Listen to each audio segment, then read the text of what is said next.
Doubt is, I have said before tonight, we're in the beautiful part of the state here, and we've been growing. Frederick County has really been growing, and that's the subject of our next question. The growth has been substantial. All you got to do is try to drive somewhere or hear what's going on with the building of schools. There's any number of indicators that we need to work on quality of life here in our county. So we're going to ask you what actions are needed to create, preserve, and maintain a high quality of life for our county citizens. And Earl, we'll ask you to speak first.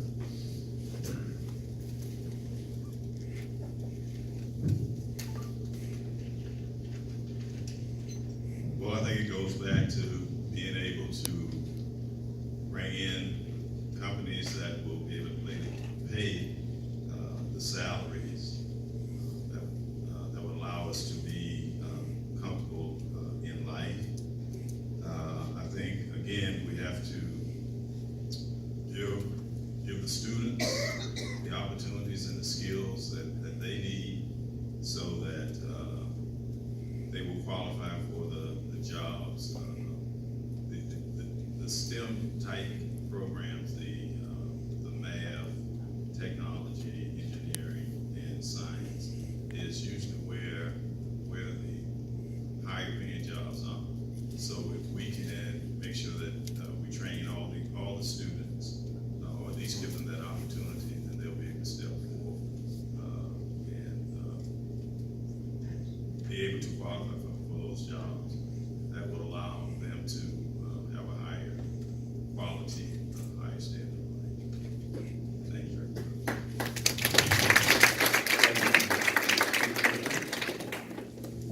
So the question was growth and overdevelopment. We're sitting in this school, and I'm imagining that this Thurmont Middle School was built sometime in the 70s. Do I have that right? Does anyone know? So what we're facing now in Frederick County is all the resources and all the school construction dollars are going to all this new development areas. And some of these new development areas are having state-of-the-art top high schools built with double foyers and all the bells and whistles. And then Catoctin High School, Middletown High School, and Brunswick High School, TJ, are left kind of just waiting and waiting and waiting for those school construction dollars. So the challenge that you have living in Thurmont is that you're not where the votes are, because the votes for the people in power in Winchester Hall come from Frederick City and come for all those new development areas, and that's why you're not getting those dollars that you should be getting. So if I am honored to be your next county executive, I'm going to put those older communities first. I'm going to remember you. I'm not going to forget that you exist. And I'm going to remember about this overdevelopment that's happening. And by the way, one of my competitors has been in county government since the 1990s. So if you've been in government since the 1990s and you haven't fixed it right now, and you haven't fixed it by now, I say it's time for a new flavor. It's time for a new start. And I'm Kathy Afzali, and I want to fix things. I don't want to blame anyone else for the problems we're having in Frederick County. I'm going to roll up my sleeves and I'm going to fix things. And that's my plan as your next county executive.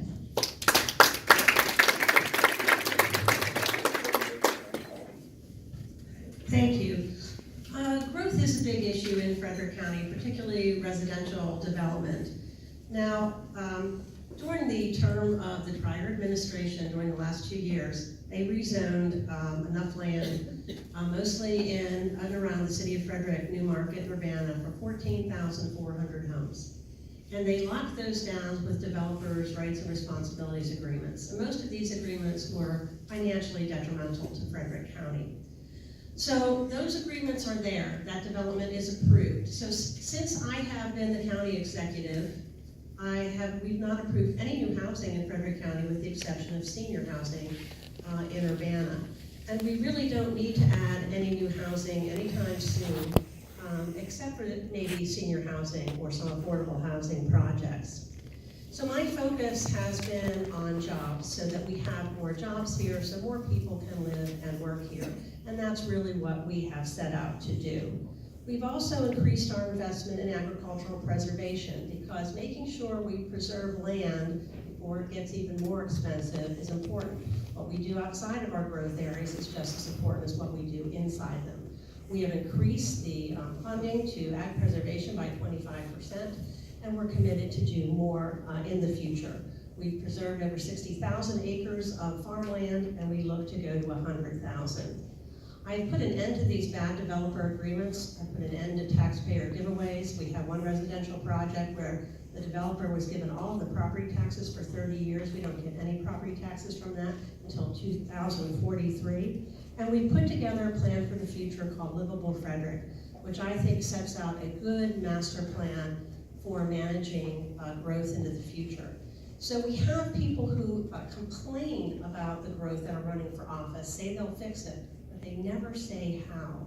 I'm the only person that's put forth a plan that says how.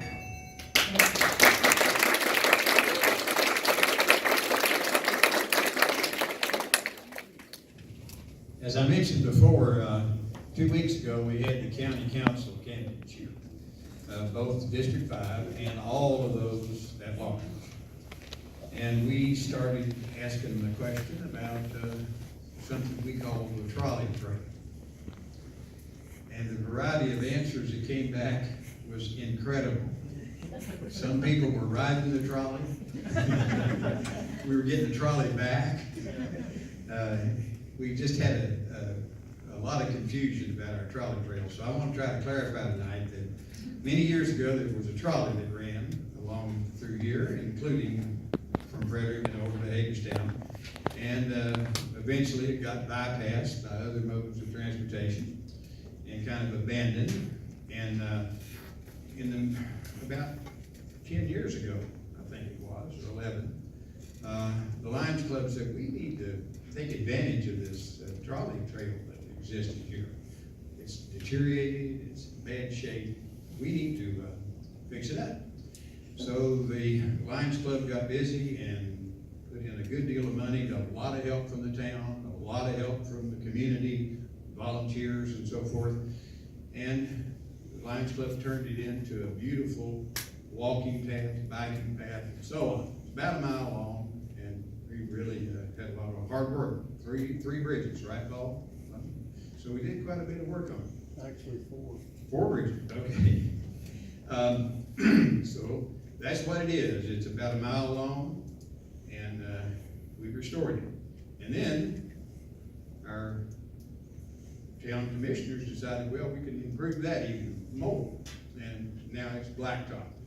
So it's been very useful, very important to our community. A good exercise place and a place people can really relax. It's kind of like a lengthy park, and we enjoy it. So not too long ago, the town commissioners and others, and I don't know who all was involved in it, came up with the idea, why don't we consider extending the trolley trail down into Catoctin Furnace, the very historic place, and maybe all the way into Frederick. After all, most of the trolley trail is owned, that right of way is owned by utility companies. There's no real big reason why we couldn't probably make that happen. But in order to do it, we're going to need a lot of help from the county. So tonight we're asking you to tell us about how you're going to respond to this request from Thurmont to make it happen. And we'll start with Kate. Wow, what a great question. So these projects in these local communities are really exciting for me. You might have heard out in Mount Airy, there was a project called Rails and Trails that was being spearheaded by a gentleman by the name of Larry Hushauer, who came to the delegation, mainly me, because I was the chair of the delegation at the time. And they were looking for resources, they were looking for money, and so they got grant money through the delegation, they got matching grant money. So they also were able to work with CSX to clear out some trails. So they've been working with nonprofits, the town itself. So there's a lot of opportunity for towns like Thurmont to have wonderful projects like this. Sometimes the county can help, sometimes the county can get in the way. The good news with me being your county executive, hopefully, after November 6th, is that I know where to go in Annapolis, I know where the money is, and I know where to find it. So if you ask me to get that money, I can find it in Annapolis, and I'll try to find it in the county budget as well. It's highly unusual for someone to move from the county, from the state level to the county level in Frederick County. As a matter of fact, I think I may be the first in the history of Frederick County to move from the state level to the county level. The reason I'm doing this is because I believe that I've gotten the skills and the know-how and the how to get things done from the state level to bring those down to the county level. So with regards to a project like this, again, let's roll up our sleeves, let's make it happen. I can't wait to hear more about it. These are partnerships that we can have with the county, with the state delegation, and again, you have to have good relationships. And this is what the county is lacking. Everybody's fighting all the time.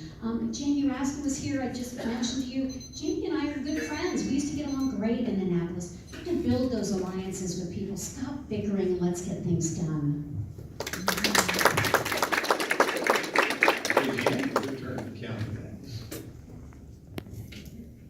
Thank you very much. Recently, the county council passed a bikeway and trails plan, and that really puts in place a plan for the future for trails and bikeways across the county. Now, in the CIP, our capital improvement program for this year, for the first time, we identified $4.7 million over 6 years to put forward to execute this plan. Now, where does that money come from? It comes from a dedicated portion of our existing recordation taxes, which now goes to parks and recreations. It's gone there for probably 15 years. And we're also looking for matching money from the federal transportation plan to build these trails. And so that is what we have in the plan. Now, the first thing we're going to do is finish the Ballinger Creek Trail, which has been in progress for a long time. And then we'll decide what the priorities are through a public process for what comes after that. Now, the trail here that we've identified in Thurmont, because there's a likely partnership with the town of Thurmont, will likely rise to the top of that pile of potential trails. So we will have a public process, probably through a subcommittee of our Park and Rec Advisory Commission, to make sure that we, prioritize trails around the county. Everybody has ideas in different parts of the county and is familiar with their local needs, and so we want to hear that. So I do think we have good processes in the county. There certainly isn't any bickering going on topics like this. We've had a lot of public input from our bikers, hikers, and trail folks, and we've developed a very good plan for the future. Thank you.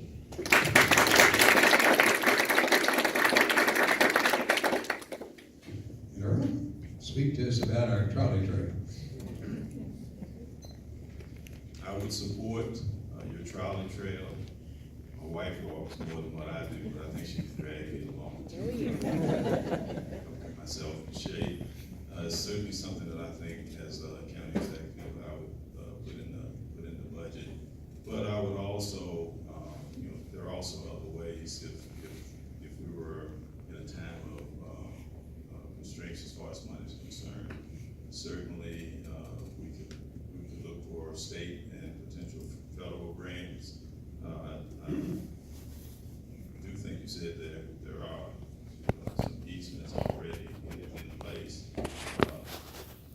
The thing that I wouldn't want to do is infringe on any property rights.